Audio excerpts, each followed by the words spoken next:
उत्तराखंड में इस बार महिलाओं ने मतदान में काफी रुचि दिखाई है, इसीलिए मतदान में महिलाओं की भागीदारी का प्रतिशत ज्यादा रहा है। बीजेपी और कांग्रेस का दावा है कि महिलाओं ने उनके पक्ष में वोटिंग की है, इसीलिए दोनों दल अपनी अपनी जीत का दावा कर रहे हैं।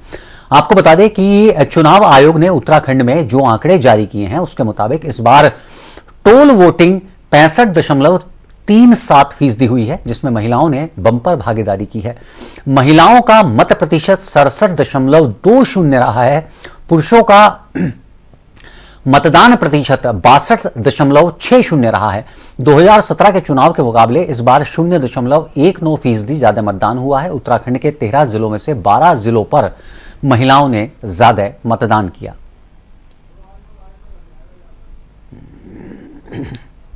सबसे ज्यादा समर्पित है मोदी जी की तरफ, और हमारी मातृशक्ति ने मोदी जी, विशेषकर मोदी जी की नीतियों, मोदी जी की कार्यशैली, उनका राष्ट्रवाद, उत्तराखंड के प्रति उनकी संवेदनशीलता को देखते हुए भाजपा के पक्ष में सबसे ज्यादा अधिक अगर किसी ने मतदान किया होगा तो हमारी मातृशक्ति ने किया।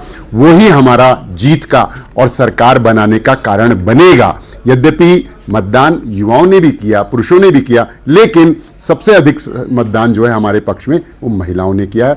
उनका आशीर्वाद माताओं बहनों का हमको मिलेगा और हम बहुमत से सरकार बनाएंगे। इस समय सरकार बनाने की जो अहम दारोमदार मुझे दिखाई पड़ता है वो युवाओं पर और महिलाओं पर दिखाई पड़ता है। उसका कारण भी साफ है। जब हम बेरोजगारी में नंबर 1 प्रदेश बन गए और महंगाई भी में हम सबसे अग्रणी स्थान पर हैं, तो एक महिला ही वो व्यक्ति होती है जिसके ऊपर पूरे परिवार का दारोमदार होता है, बजट का दारोमदार होता है। और कहीं ना कहीं जितनी विधानसभा क्षेत्रों में हमने दौरा किया या पोलिंग बूथ्स पे हमने जाके मातृशक्ति से पूछताछ करी, तो वो किसी की लच्छेदार बातों में, जलेबीदार बातों में या चाशनी में डूबी हुई बातों में आने को तैयार नहीं थी। वो सिर्फ और सिर्फ वोट कर रही थी, तो महंगाई पर कर रही थी। इसीलिए हम आशान्वित हैं, इसीलिए लोग हमारे कॉन्फिडेंस को ओवर कॉन्फिडेंस कह रहे हैं। लेकिन हमें पता है कि हमारा 500 रुपए का जो सिलेंडर वाला वादा है वो महिलाओं को अपील किया और महिलाओं ने बढ़ चढ़ कर कांग्रेस के पक्ष में वोट किया है। और ताजा अपडेट के लिए हमारे साथ जुड़ चुके हैं राजधानी देहरादून से हमारे संवाददाता श्रीनिवास पंत। श्रीनिवास, सबसे पहले तो ये बेहद गौरवान्वित करने वाली बात है, गर्व वाली बात है उत्तराखंड के लिए, उत्तराखंड वासियों के लिए, उत्तराखंड की मातृशक्ति के लिए कि उन्होंने पूरे देश के सामने, दुनिया के सामने यह साबित कर दिया कि उत्तराखंड की महिलाएं राजनीतिक चेतना कितनी रखती हैं, कितनी राजनीतिक जागरूकता रखती हैं। और यही कारण है कि महिलाओं का जो मत प्रतिशत है वो पुरुषों से कहीं ज्यादा अधिक है। बहरहाल दोनों ही दल, पक्ष और विपक्ष, बीजेपी और कांग्रेस, दोनों अपने अपने दावे कर रहे हैं महिला शक्ति को लेकर, महिलाओं के वोट प्रतिशत को लेकर कि ये उनके पाले में गया है, उनके पक्ष में गया है। बहरहाल ये मत प्रतिशत की ओर इशारा कर रहा है। क्या संकेत दे रहा है श्रीनिवास? बिल्कुल अनुज, आपको बताना चाहूंगा उत्तराखंड विधानसभा चुनाव 2022 के लिए जो 65.37% मतदान हुआ है। हालांकि ये मतदान पिछले 2017 विधानसभा चुनाव के मुकाबले कम हुआ है, 3% के करीब कम हुआ है। लेकिन उत्तराखंड में महिलाओं की सबसे महत्वपूर्ण भूमिका रही है। जब छात्र राजनीति को लेकर उच्च शिक्षण संस्थानों में 27% आरक्षण की मांग, सड़कों पर प्रदर्शन करते हुए युवा नेतृत्व के तहत सड़कों पर प्रदर्शन हो रहा था, सरकार की मुखालफत हो रही थी, तो ऐसे में मातृशक्ति ही थी जिसने युवाओं को सपोर्ट करते हुए, समर्थन करते हुए, अपना चूल्हा चौका छोड़ते हुए, अपने खेत खलियान, गौशालाएं, गाय मवेशियां छोड़ते हुए सड़कों पर आकर के प्रदर्शन किया था। और मातृशक्ति का दबाव था कि जिस कारण उत्तराखंड एक अलग राज्य, आज हम अलग राज्य की परिकल्पना में साकार हुए हैं। और आज इसके लिए विधानसभा चुनाव 2022 जब हुआ तो मातृशक्ति ने एक बार फिर से पुरुषों के मुकाबले में, युवाओं के मुकाबले में बढ़ चढ़ करके अपने मतदान का लोकतंत्र के महापर्व में इस्तेमाल किया और सबसे ज्यादा मतदान किया है, जो अपने आप में ये बताने के लिए काफी है कि महिलाओं की जो स्थिति थी या महिलाओं के सशक्तिकरण के लिए, चाहे वो भारतीय जनता पार्टी हो या कांग्रेस हो या आम आदमी पार्टी हो, उत्तराखंड क्रांति दल हो या निर्दलीय जो चुनावी मैदान में डटे हुए हैं, उन्होंने जो ताल ठोकी थी, उन्होंने महिलाओं को अपने पक्ष में करने के लिए, अपने समर्थन मांगने के लिए उन्होंने जो शब्द महिलाओं को दिखाए, ये जरूरी नहीं है कि किसको कितना सपोर्ट मिला होगा या किस तरफ ये इशारा महिलाओं का होगा, लेकिन ये जरूर है कि उत्तराखंड की महिलाएं जागरूकता के क्षेत्र में आगे रही है, अग्रणी रही है। चाहे प्रदेश में अलग जगाने का काम हो या प्रदेश का अलग निर्माण करने की बात हो, महिलाओं ने पुरुषों से 2 कदम आगे चल करके बड़ा योगदान दिया है। जबकि राजनीतिक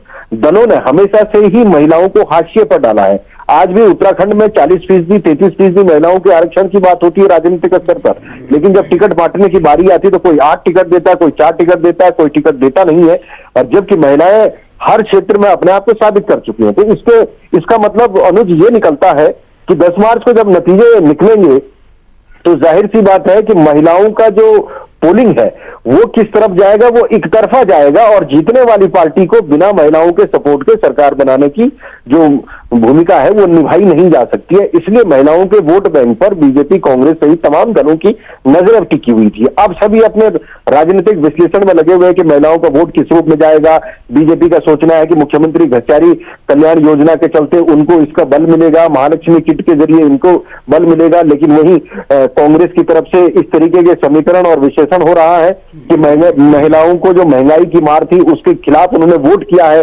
500 का सिलेंडर कांग्रेस देने जा रही है, ये वादा किया गया है, इस पर लोगों ने वोट किया है। हालांकि ये 10 तारीख के नतीजे बताएंगे मार्च के कि किस प्रकार से महिलाओं ने वोट किया और किसको वोट किया। तो कुल मिलाकर श्रीनिवास, इतना तो कम से कम माना जाए कि महिलाओं का जो वोट है वो निर्णायक साबित होगा। बिल्कुल, महिलाओं का वोट ही निर्णायक वोट है और महिलाओं के बगैर उत्तराखंड में कोई भी जनप्रतिनिधि जीत नहीं सकता है। कि अगर आप उदाहरण के लिए देख लीजिए कि अगर 1 लाख वोटर किसी विधानसभा में है और उसमें पोलिंग अगर 65% होती है तो 65,000 वोट पड़ा। 65,000 में से 35,000 वोट महिलाओं का है और उसी महिलाओं के वोट पर जीत और हार तय है। युवाओं का वोट यूथ ब्रिगेड के साथ जा सकता है, चाहे वो बीजेपी हो, कांग्रेस हो, युवाओं के साथ जिसका तालमेल होगा उसको वोट मिल सकता है। पूर्व सैनिकों का वोट भी बीजेपी, कांग्रेस में दोनों ही दल हड़पने की कोशिश करता है। लेकिन महिलाओं का वोट निर्णायक वोट है और साइलेंट वोटर है। महिलाओं का वोट उसी दल को जाएगा, उसी प्रतिनिधि को जाएगा जिसकी सरकार आपको बनते दिखेगी। जी श्रीनिवास, आप बने रहिए हमारे साथ। उत्तराखंड में चुनाव खत्म होने के बाद अब बीजेपी और कांग्रेस के वरिष्ठ नेता उत्तर प्रदेश में चुनाव प्रचार करेंगे और इसके लिए कांग्रेस और बीजेपी ने अपने अपने नेताओं की लिस्ट तैयार कर ली है। और दोनों ही दलों का कहना है कि जिन लोगों ने उत्तर प्रदेश के दौरान राजनीति की है उन्हीं लोगों को प्रचार के लिए भेजने की तैयारी की जा रही है।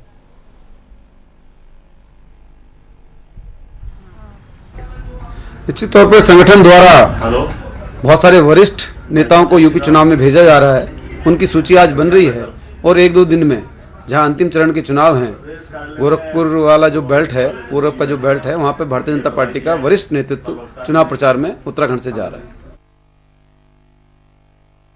उत्तर प्रदेश में कुछ नेता जरूर जाएंगे, हमारे कुछ वरिष्ठ नेता जो उत्तर प्रदेश के समय से भी राजनीति कर रहे हैं। कुछ वरिष्ठ नेताओं को उत्तर प्रदेश में पार्टी हाईकमान लगाएगा, उसकी सूची तैयार हो रही है और आजकल में हम वहाँ किसी न किसी को वहाँ पर भेजेंगे। कम से कम 30-40 नेता वहाँ पर जाएंगे।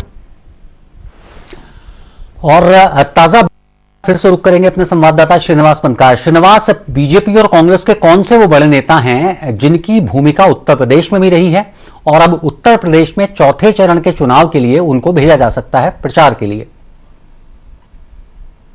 दलों के कार्यकर्ताओं के तौर पर चाहे बड़े नेता हो या छोटे नेता हो, उनकी ड्यूटियां लगाई जाती है संगठन के स्तर से। और संगठन के स्तर पर बड़े नेताओं का हमेशा से, जिनका अपना जनाधार है या जिनका मैनेजमेंट अच्छा है, जो अच्छे वक्ता के रूप में है या फिर अपनी पार्टी की रीति नीति को बेहतर समझा सकते हैं और कागजी काम बहुत अच्छा कर सकते हैं, ऐसे नेताओं की जिम्मेदारी तय की जाती है तमाम अलग अलग चुनाव में।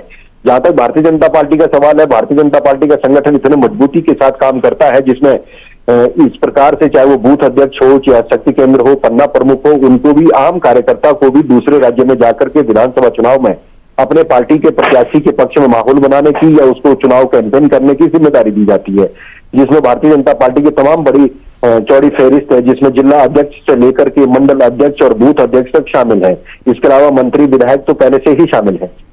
कांग्रेस पार्टी की तरफ से अगर देखेंगे तो जिला अध्यक्षों को अमूमन कांग्रेस की तरफ से भेजा जाता है या फिर पूर्व विधायक है उनको भेजा जाता है, जो पूर्व जिला अध्यक्ष है उनको भेजा जाता है, ताकि उत्तर प्रदेश में चौथे चरण के मतदान के लिए वो अपने पार्टी प्रत्याशियों के पक्ष में माहौल बना सके या चुनावी कैंपेन कर सके। या उनकी कोशिश होती है कि संगठनात्मक जो कार्य उनको दिए जाते हैं, जैसे अगर किसी क्षेत्र में किस प्रकार की ड्यूटियां लगनी है, चुनाव प्रचार कैसे होना है या उनके रहने खाने पीने की व्यवस्था कैसी है, तो इन तमाम व्यवस्थाओं के लिए राजनीतिक कार्यकर्ता के तौर पर जरूरत होती है और अलग अलग राज्यों से चुनाव जिस क्षेत्र में हो रहा है, जिस राज्य में हो रहा है, वहां पर भेजा जाता है।